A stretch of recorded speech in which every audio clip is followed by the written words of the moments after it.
Le vendredi 20 janvier, Stéphane a officiellement été évincé des 12 coups de midi. Mais en réalité, l'ancien maître de midi a quitté le jeu de TF1 le 22 décembre dernier en raison des émissions enregistrées très en avance. Un mois après, il est toujours rongé par la déception. Stéphane et les 12 coups de midi, CIST fini.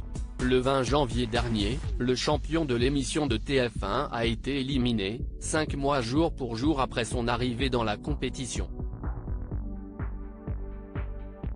Un choc pour l'ouvrier dans une fonderie qui rêvait d'aller le plus loin possible dans le jeu et se retrouver au sommet du classement des plus grands maîtres de midi de l'histoire.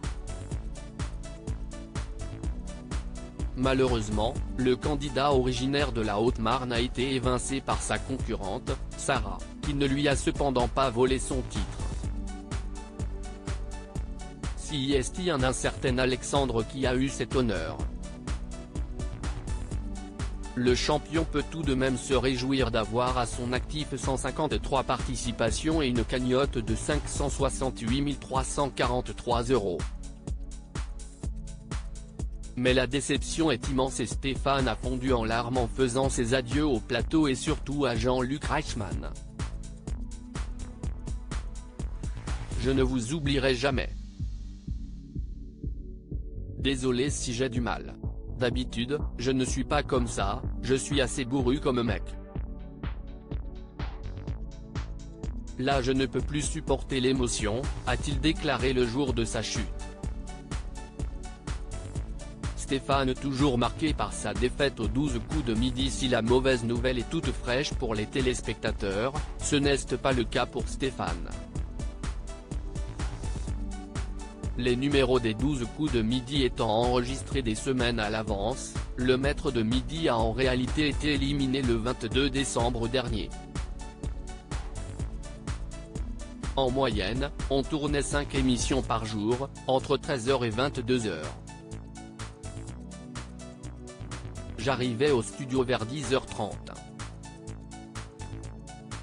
C'est un marathon psychologique, long et éprouvant, il faut toujours être à l'affût, toujours être en alerte, réactif, a expliqué Stéphane dans les colonnes du journal de la Haute-Marne. Un mois après sa défaite, s'il a séché ses larmes, l'ancien candidat de TF1 ne remet toujours pas.